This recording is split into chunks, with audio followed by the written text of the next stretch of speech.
Here is everything we spend as a DINK.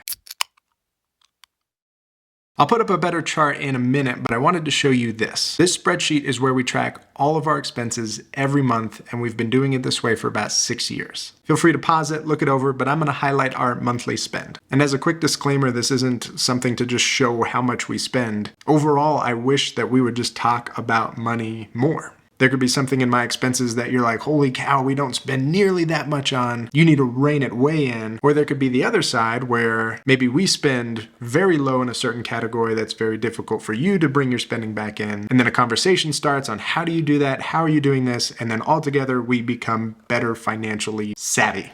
So I hope this video comes across in the way that I mean it to. So if you take the average of the 12-month monthly spend, it's $7,016.54. But we paid off our car in December, which is why this category is so high. So let's not count December, which brings our average monthly expense to $6,014.51. That blows my mind. We need $6,000 per month just to break even. And other than traveling, I don't feel like we live that extravagantly. We're very budget-minded people, but I guess life is just expensive. Okay, moving on to a chart that's hopefully easier to read. This pie chart shows our top 10 expenses as a percentage of our income. Now this is only counting our personal expenses. This doesn't include any of our business expenses. So here we go, 26% on the mortgage, which is roughly $20,000.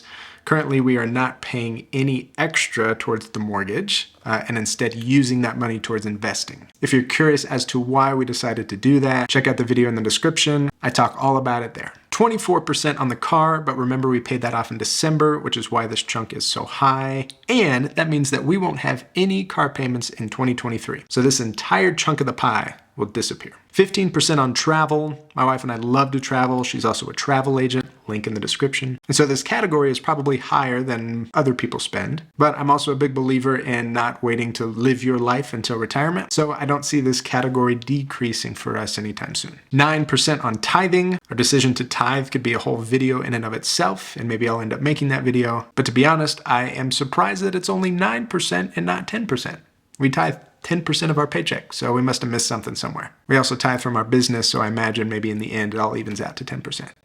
9% on miscellaneous items. What we do each month is my wife and I each take out $100 in cash, and that's our money to spend on us for the month. Clothes, shoes, lunch at work, Amazon shopping, etc. Then if we have any additional expenses, like birthday gifts for each other, or if we go to some event with friends, that goes in this category as well. 6% on groceries, which breaks out to about $350 a month, and that's probably a single trip to the grocery store for some of you families. 5% on miscellaneous giving. This is giving that isn't going directly to the church. It could be as simple as birthday gifts, all the way to just writing a check for somebody in need. 4% on eating out, which comes to roughly $3,100 for the year and breaks down to $262 per month. This category is my guilty pleasure and will probably increase as we continue to grow our income. And then 2% for phone bill and 2% for car insurance. Now, I want to go back to the idea of paying off the house and debt in general. Imagine if this entire piece of the pie